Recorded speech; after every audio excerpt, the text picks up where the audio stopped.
Hello, everyone, and welcome back to another episode of Allison's Corner. And with me today, I have a very special guest. Can you go ahead and introduce yourself to the people, please?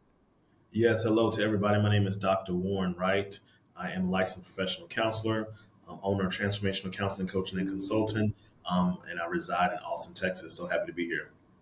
Yay. And thank you for accepting my invitation to come on, Dr. Warren. We know each other from college, Yep. and I just know, who you are as a person, getting to know you on a personal level and seeing your journey through academia and now where you are in your space professionally. I felt like this would be a great conversation to have with you. So, for those who are listening, as well as for Dr. Warren, I just wanted to do this episode about how to deal with your family during the holidays.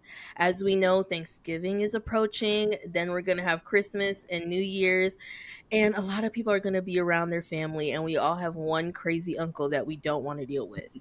So, for those of you who, like me, who might have that one crazy uncle, this might be a great episode on just how to deal with them, how to deal with your family overall, but especially during the holiday season when you're more so forced to be with them. So, Dr. Warren, are you ready?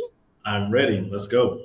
All right, perfect. So, my very first question for you is what strategies can I use to maintain healthy boundaries without feeling guilty with my family? Good question. Good question. So a lot of times when I'm working with clients, even right now, I'm working with clients in private practice and I'm helping them to really think about, really prepare and kind of put some different strategies and tools in their toolbox. I like to say with going into the holidays, right? Because when we Mm-hmm. typically think about the holidays, we want to think about joy, tradition, family time. And sometimes that can come with a lot of stress. And so when we're thinking about boundaries, we have to understand that boundaries are set in place for us to protect our peace, right? Mm-hmm. For us to take care of ourselves even during the holidays, because sometimes the holidays can bring about other emotions that may not, be joy, be warmth, this sense of closeness, right? For a lot of people, it can be tension, it can be anxiety, there can be a lot of judgment and shame when they go around their family. And so, what you want to focus on is that the intention around the boundary is the intention to cause harm, or is it to other people, or is the intention to create the boundary to protect your peace, right? And so if you use that as a checklist to say, hey, I'm setting this boundary to protect my peace, to manage my anxiety, to manage my stress levels around family, then you're really focusing on what works for you, right? When you are setting a boundary to cause harm to your cousins, to cause harm to your siblings, or anybody else like your uncle, right? Then that will bring around this feeling of guilt and shame, right? But boundaries are there to again protect our peace. They're there to let people know that we have a standard way of being in relationship with other people, and that there will be a consequence if you cross that boundary. And that boundary is there to maintain our well-being and our mental health. Thank you. Perfect. I guess my follow up question to that is how do you communicate that with your family? Yep, yep, very good. So when I'm working with clients and sharing with them about how to, set boundaries and how to reinforce those consequences, you really want to start with taking responsibility with how you're feeling, right, and what your needs are, right. And so, for example, say if people who are single are going around the family for the holidays, and everyone's asking them, where's your boyfriend, where's your girlfriend, when are you going to get married, where's your husband, all these different questions that we typically hear when we get Mm-hmm. around our family members during the holidays is say, hey, I feel ashamed when you bring up that don't have a partner, right? Moving forward, I would like for us not to talk about this topic, right? If you continue to pressure me about this topic, I'm going to walk away from the conversation, right? Again, because I'm maintaining this sense of respect, right, for the other person, but also taking ownership of how I'm feeling, right? I feel shame, I feel upset, I feel, spotlighted, like I feel, rejected, or I feel judged, right? When I come here and we talk about this, or this is a sensitive topic for me, right? I would not like for us to talk about this. If we continue to talk about this, you continue to pressure me, this is what's going to happen, right? Whether I walk away, I, end the call, I have to take a step away from the table, whatever the case may be, right? So you want to take ownership of what you're feeling, what you need and what the boundary is, and then also what the consequence will be. Consequence is not to get to knucking and bucking right at the family dinner table, right? But it's just more so letting them know I will walk away, or I will end this conversation if you continue to pressure me, right? That's the consequence. Right. Yeah. So I guess also with that, how can I identify and manage specific triggers when interacting with my family?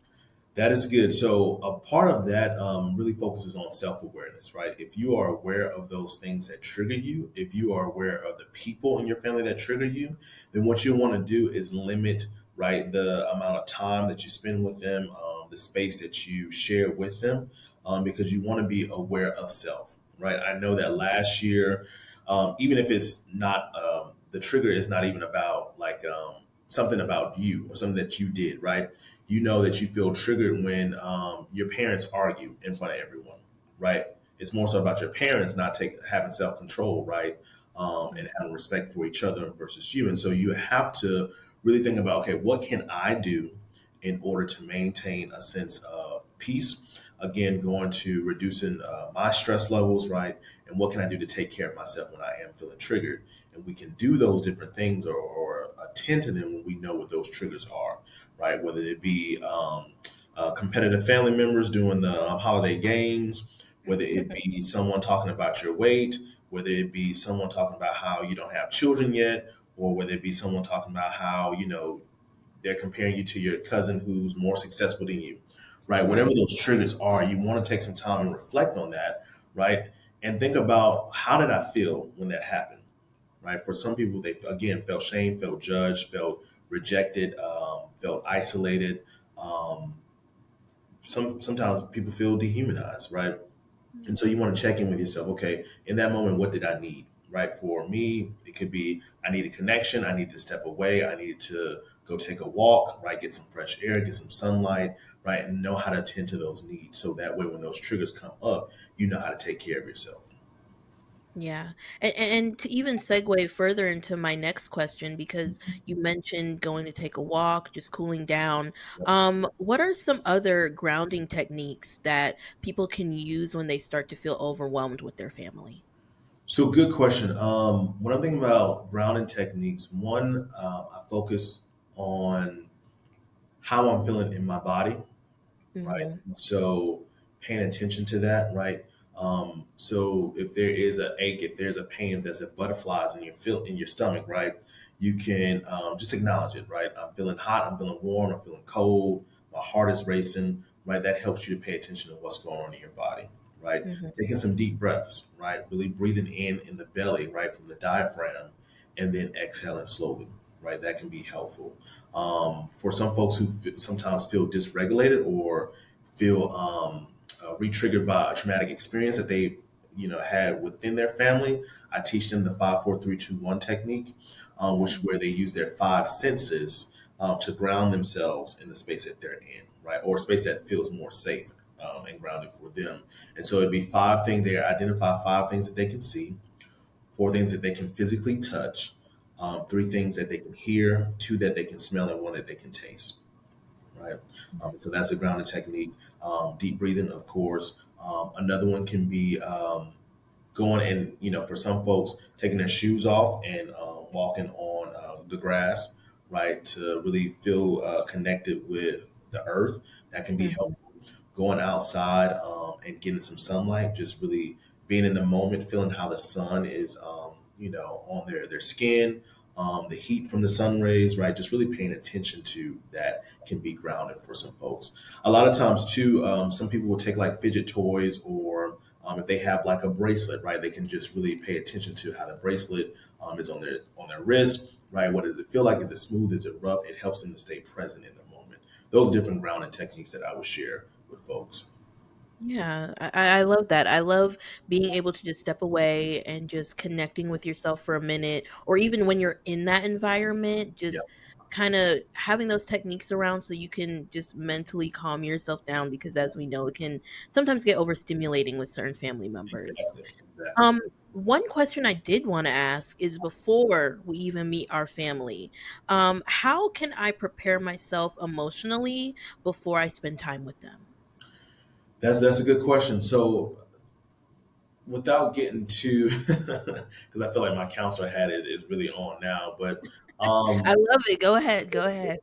I'm just thinking, really explore like one, what emotions do you feel when you think about the holidays, Mm, right? And then reflect on where does that come from, right? If it's anger, if it's sadness, where is it coming from?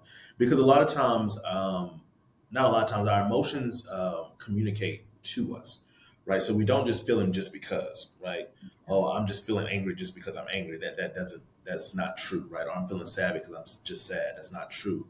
There is something that is reminding you of a time, right? Whether it's a past experience that you had within the family that was traumatic, or that there was tension, or it could be that you're feeling sad because you know your grandmother or your aunt, your favorite aunt, is no longer with you, mm, right? And so you want to pay attention to what those things are, right? And the more you reflect and the more you engage in self reflection and have more of that self awareness, you're able to manage those emotions when you go into that environment, go into the holidays again, right? Because, I want to also validate and normalize that people have the holiday blues, right? Because yeah.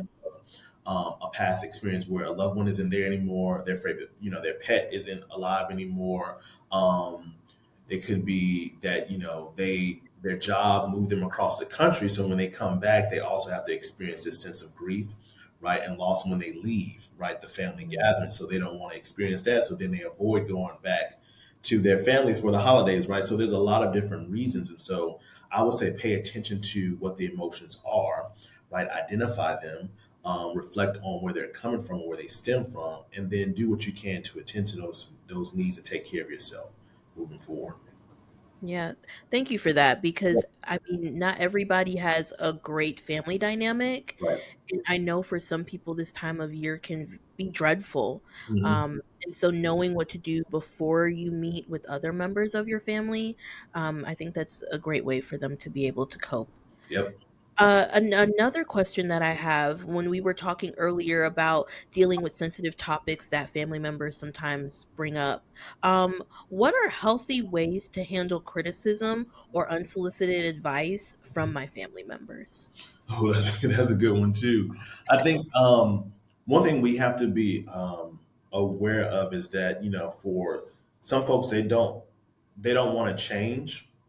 Right. Mm-hmm. And so sometimes you have to grieve these expectations that my uncle, my grandmother, my mom, my dad, my older brother, older sister will get it this time, right? When you know that they have shown year after year that they continue to engage in the same behaviors to actually about the same sensitive topics, right? And so what you can do is honestly, when you know that there's about to be a discussion, whether it be about politics, whether it be about cousin so and so who's not here, who just had a baby, whatever the case may be, you can remove yourself from the dinner table.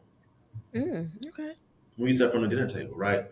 Or if you know there are children, you have like the adult table, you have the children's table where the children are outside. Go play with the kids, Mm, right? Just disconnect, because there's no reason that you should subject yourself to those same sensitive topics, criticisms, and unsolicited advice from your family members year after year, right? We also have to know how to set boundaries, and I say that respectfully, right, with acknowledging culture, right? Because I think, especially like in our culture, like Black, or if you're from the Caribbean or African diaspora, right, disagreeing with your parents or your grandparents or an elder can be a sign of disrespect, right?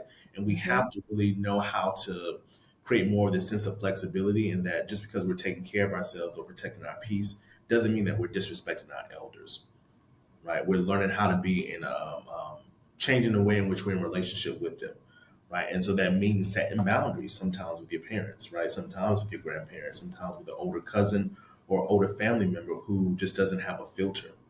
mhm, So we have to learn how to have that balance, not to disrespect them, not to dehumanize them, to demean them, right? But to say, hey, moving forward, this is what I need moving forward. And if you can't, attend to that, or if you can't address that, then our relationship is going to look a little different during the holidays, which means that you right. won't see me as often. You won't see my children as often. You won't see me and my partner as often, right? Because you're not, again, respecting what I need, my boundaries, right? And you're causing harm, because that's what happens. We cause harm to one another, and we normalize that harm as just that's just Uncle so and so because he had too many drinks, or that's just Auntie so and so because she's been through some things this year. That shouldn't excuse people's behavior, right? It explains their behavior, but it shouldn't excuse their behavior. Mhm. Right. I guess now I just have a question that popped into my head as you were speaking, as it relates to when those conversations come up, the criticism or unsolicited advice. If it's being said about another family member who isn't there, but you are present, do you advise that in some way you defend that family member, or how can you come to their defense or diffuse the situation a little bit? What are your thoughts on that? Yeah.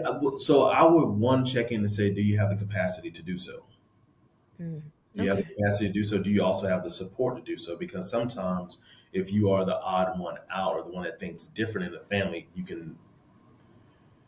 it can be a setup to where you will more than likely feel attacked by everybody, right? Because you don't think like the rest of them. And so if you have the capacity to do so, do so. Chime in, right? You can, use curiosity. I'm wondering, why do you think that about this family member, right?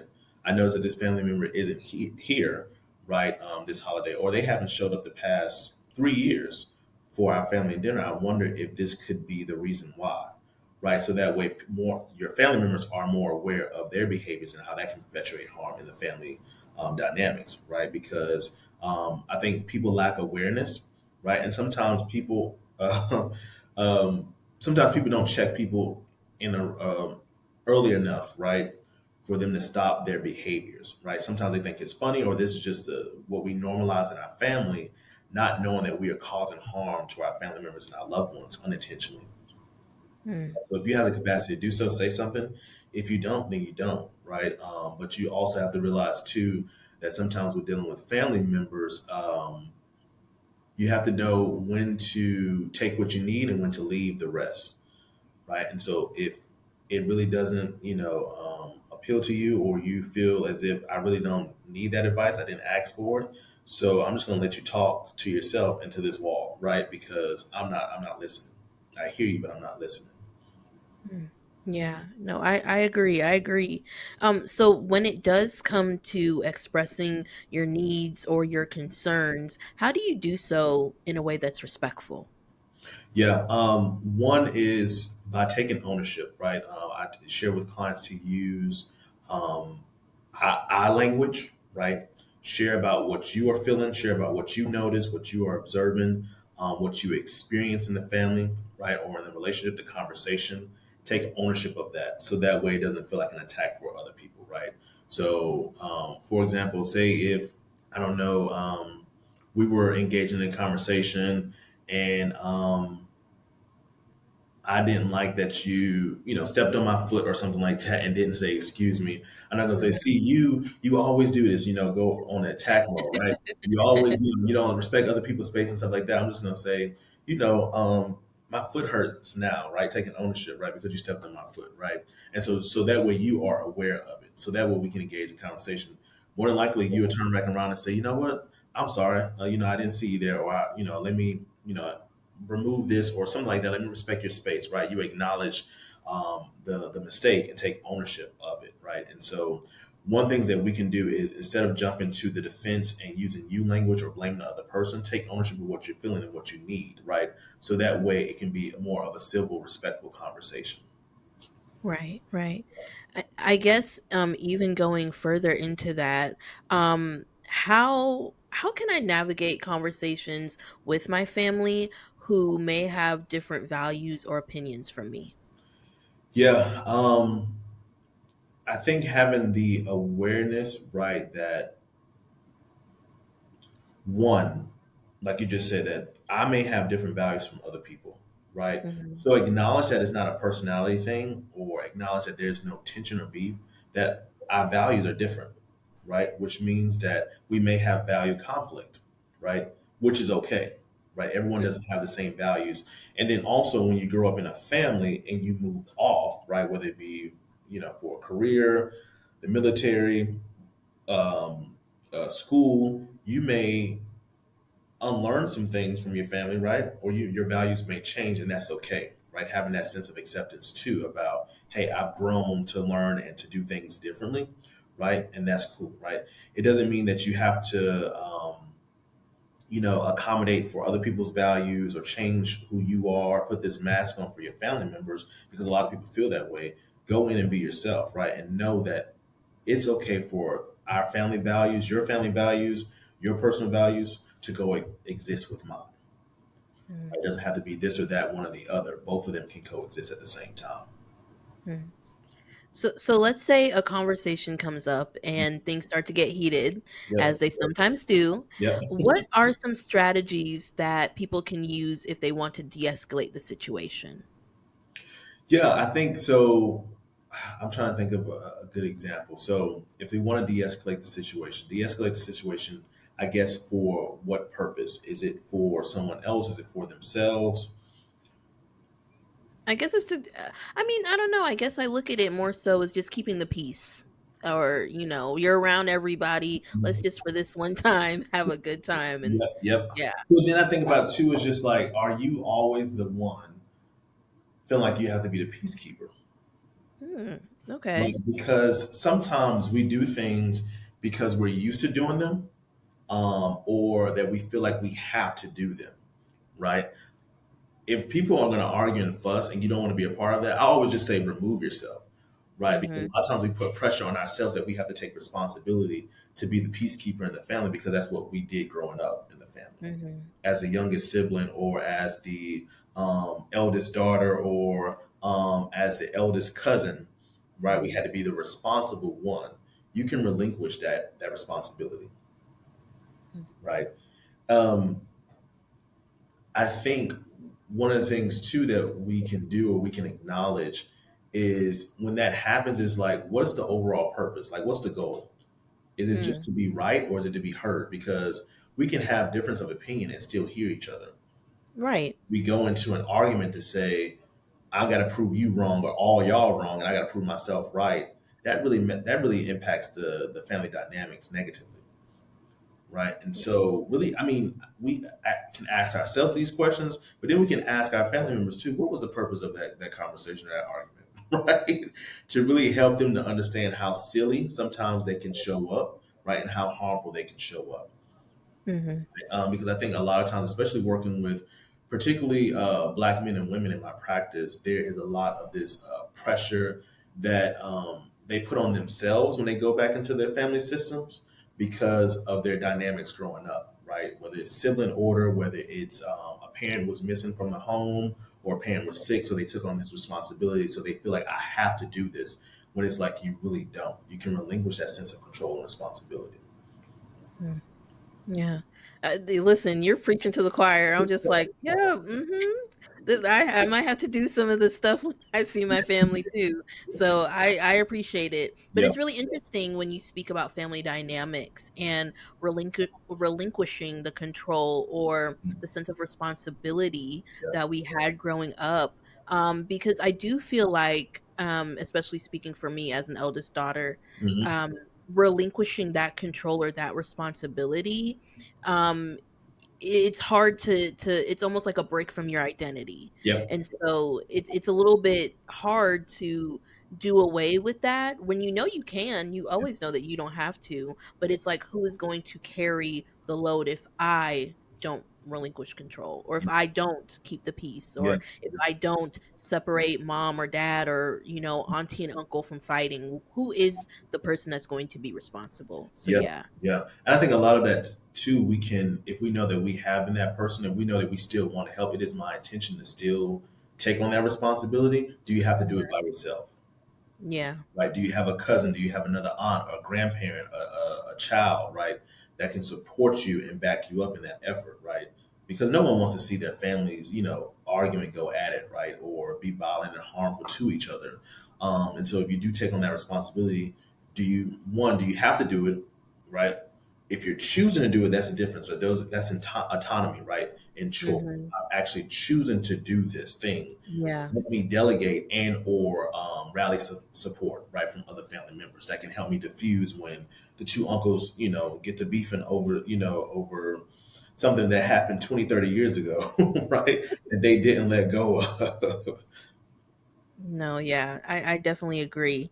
I think another question that I have: how do I prioritize my well being while also balancing family obligations at that Very time? good. Yeah, yeah. So something that I share with folks is to have some sense of a wellness or self care plan when going into the holiday, right? So one is being aware of, like we talked about earlier, those triggers, right? So Mm-hmm. those triggers happen, right? Or when you know that something is leading up to those triggers, what are different things that you can do? One, to remove yourself and to care for yourself, right? Who are the people that you can talk to, that you can call on, right? If you didn't invite your partner to the holiday dinner, can you ask him to be on, be available, right, for a quick phone call, because you ask your best friend to be available for a quick phone call, or your favorite cousin, right, to just be available, right? And so you want to make sure that you are taking care of yourself in the holidays, because it can bring around a lot of stress and people feel overwhelmed, right? Like you said, because of those obligations or responsibilities. Also, are you able to delegate some of those tasks, right? If you know that you are cooking dinner, Thanksgiving dinner, Christmas dinner, right? And then your aunt say, you know what, I want you to do breakfast two these days, and then we also want to have an after party on Black Friday, something like that, at your house, right? Right. Too much. No, Too much.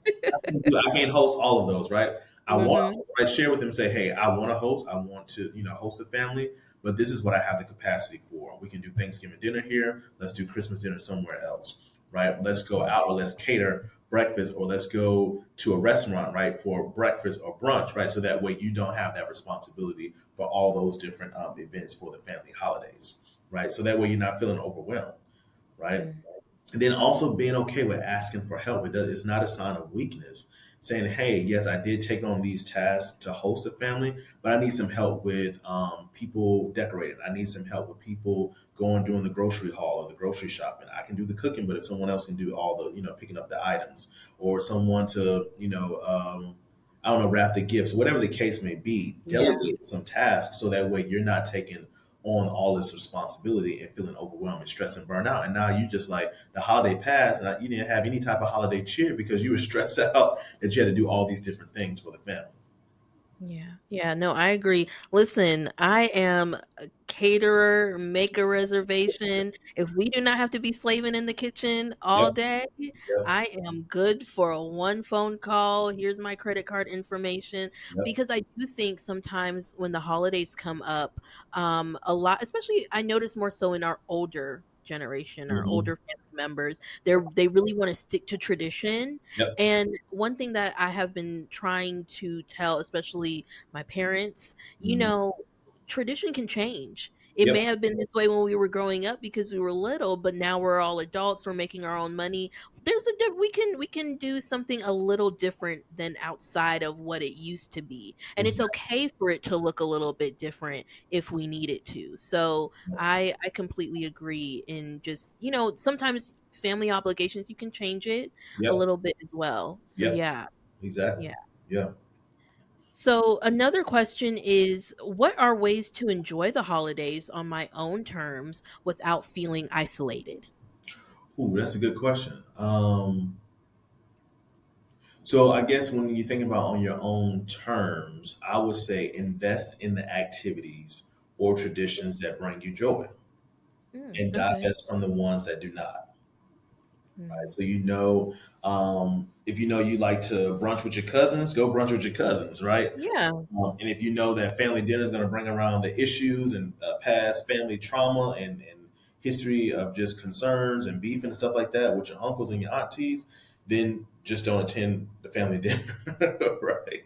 Um, but other things that you can do is schedule. I think going back to what I was sharing earlier with the wellness plan, right, or self care plan during the holidays, Mhm. is schedule some time just to disconnect, right? Because we think about going back for the holidays, we expect to spend a lot of time with our family members. That's good, but sometimes we can feel overstimulated. I know for myself, because of the work that I do, being a professor, being a counselor, right? I'm holding space for a lot of folks, and then when I get around the holidays with family, I'm doing the same thing, right? To where I'm just like, hey, for this morning, I'm just going to sleep in an extra hour, Yeah. right? Or instead of going out with my cousins, three nights in a row, I'm gonna take one night off just to kind of sit and catch up on some Netflix, some shows, right? That I usually would do in my normal routine away from family. So that way I can feel recharged. So that way I Right. can, experience and have a great time overall, during the holidays. And so you always want to make sure you spend time with yourself. It's not selfish, right? You're just taking care of yourself, right? Because you can't give to your family or be, fully present with your family if you feel depleted, right? So, yeah, I say find a balance between the two. Yeah, yeah, you can't pour from an empty cup. Yep. For sure. Yeah. Going into the holiday season, what can I do to reframe my mindset about spending time with my family during the holidays? Okay.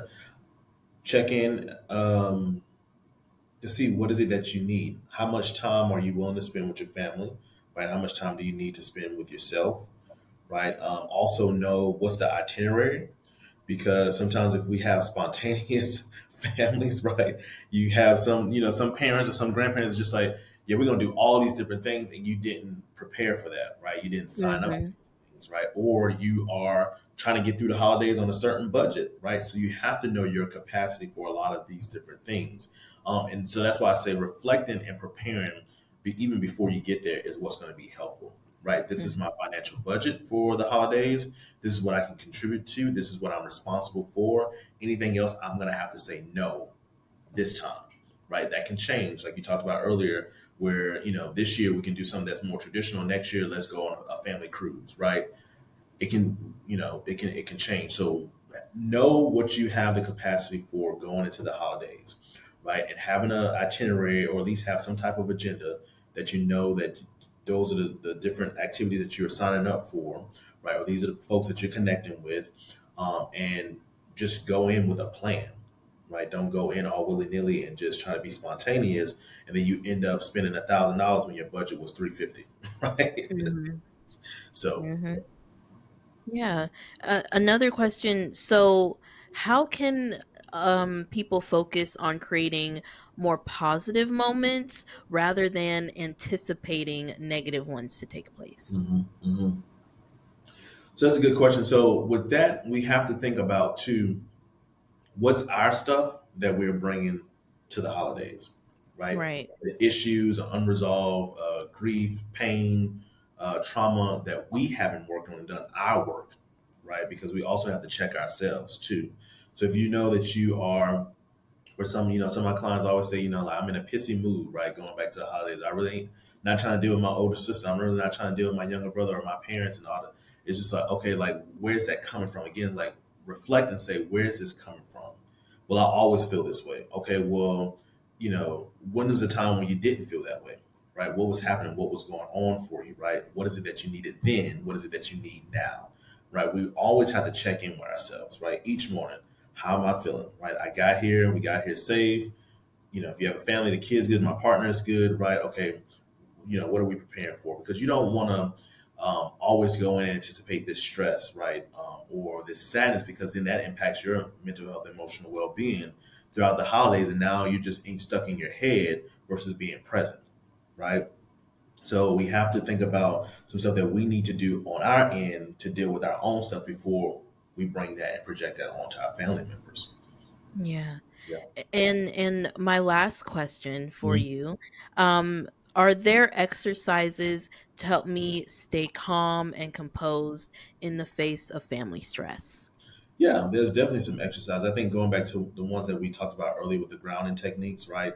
Having something, a grounding object, it doesn't have to be really big. It can be something small, a bracelet, right? A necklace, a ring, right? To help you feel grounded, something that you can actually physically touch. The 5, 4, 3, 2, 1 grounding technique that I shared with you, deep breathing, right? Mhm. Just small things, getting a blanket, right? For some people, sometimes they don't feel safe, right? Going back to in the holidays, right? I think about my time where I used to work with college students who, you know, didn't have anywhere else to go but home for the holidays. Yeah. And so it's just like, okay, what can you do to feel safe? And so for them, it's like the smallest thing of like just taking my blanket from my college dorm room, right? And then when there's stress going on around the family, disconnect and go sit in like a room away from everybody or go sit on the porch, right? Even though it's maybe a little chilly, they have that blanket, they feel a sense of safety, right? Listening to certain type of music to where you feel calm, journaling, right? Talking to a trusted friend or a loved one that's not physically there, but know about all the issues to kind of help you kind of work through that, right? There's always that one cousin and one family member that you connect with that's just kind of like, we are not like the others, right? And so connect with them as well. But you, again, just go in with a game plan. I think if you focusing on your wellness, right, knowing how to set those boundaries, noticing what triggers you, knowing how to identify those emotions, those feelings, what you need, and then having tangible things that you can actually do to divest from the family issues and drama. That's what's going to help you to have a successful holiday, at least a successful holiday for you. That may look different for your sister. That may look different for your cousin who's also having their wellness plan, etc.